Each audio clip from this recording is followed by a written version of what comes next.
Simulan na natin yan. Wala tayong dalang scabbard pala, ano? So, dito panoorin naman natin si Sir Rap Rap, guys. Ayan. Bihira na makahawak ng baboy ito. Kasi ilang araw din tayong kalahati lang. Doon lang tayo sa taas. Di tayo nakakababa. Late na kasi tayo nakakakyat. Medyo naging busy nitong mga nakaraang araw. At nagbabawi pa lang tayo ng konting lakas, syempre. Panoorin natin si Sir Rap. Grabe yung knife natin. Napaka-smooth. Yan, ganyan lang. Diba?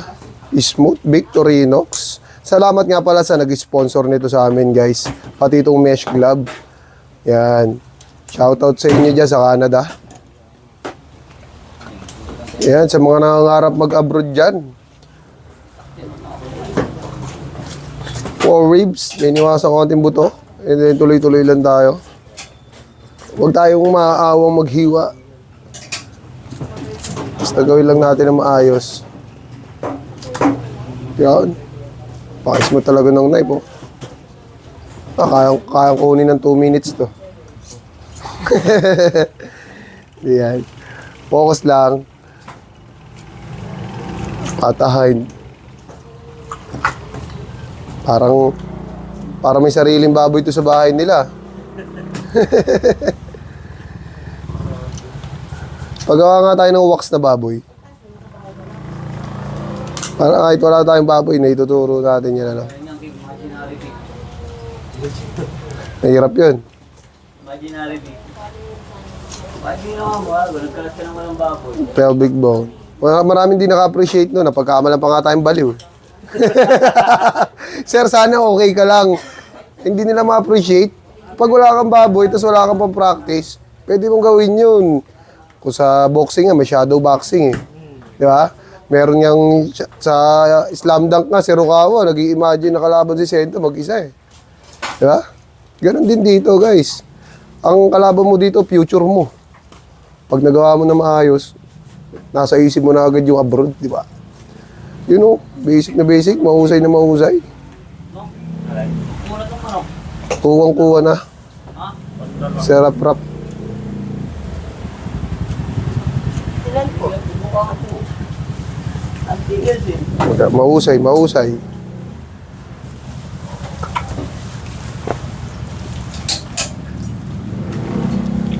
Galing. Tapos agad tayo sa may ham leg deboning. Shoulder na agad tayo na ito, mga kapatid. Shoulder. Yan, dahil makapal yung buto sa likod, tinanggal muna yung mga nakadikit na laman dyan sa neck and sa batok. At susunod natin tong ribs, yung layer ng ribs, guys. So yan, may layer lang yan, susundan nyo lang yan. Sarap umiwa ng knife. Isang iwa lang from top to bottom, from top to bottom, from top to bottom, at from top to bottom, tapos ang pork ribs. Tanggalin natin itong mga taba para makita natin yung palatandaan or layer na makikita natin at madali natin mapaghihiwala yung pata front and shoulder blade, mga kapatid. So yan, sa shoulder blade na tayo. Exciting part. Iwain lang yung mga litid sa ibabaw, guys.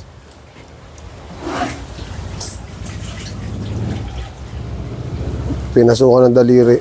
Ginamitan ng dalawang daliri. Yan, guys, pag natanggal niya yung layer na yun, napakadali nang tanggalin yung mga nakadikit na laman na sa ibabaw ng shoulder blade. Yan o. Ayan, ganyan lang. Ganyan. Ganyan lang. Kaso nga lang, hindi natanggal yung soft tissue lahat. Pero, all goods pa rin yan. Ayan o, ganyan. Yo, dali-dali.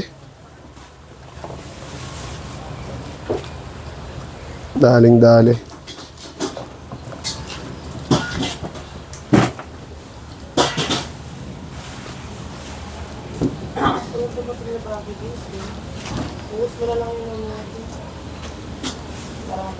Angat na agad yung shoulder blade. Yung mga...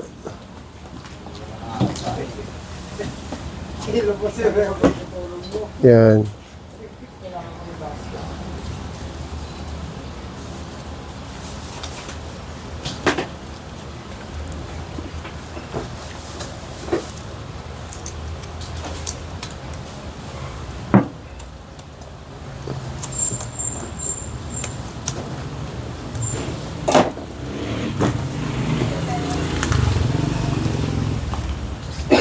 Basic na basic. Ang tigas ng shoulder blade niya yan. Mukhang... Yun. Kaya yan. Huwag tayong panghihinaan kahit mahirap sa umpisa. Pag nabunot mo yan, madali na yan. Basic.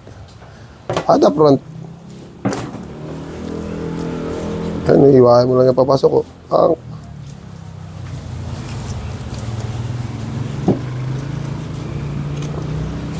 Layer. And then, iwahan yung mga laman papasok sa loob.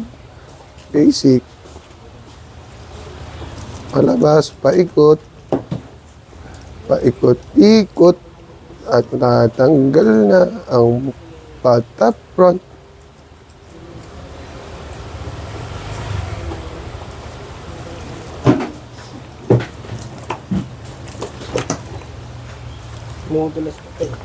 Dumudulas ka.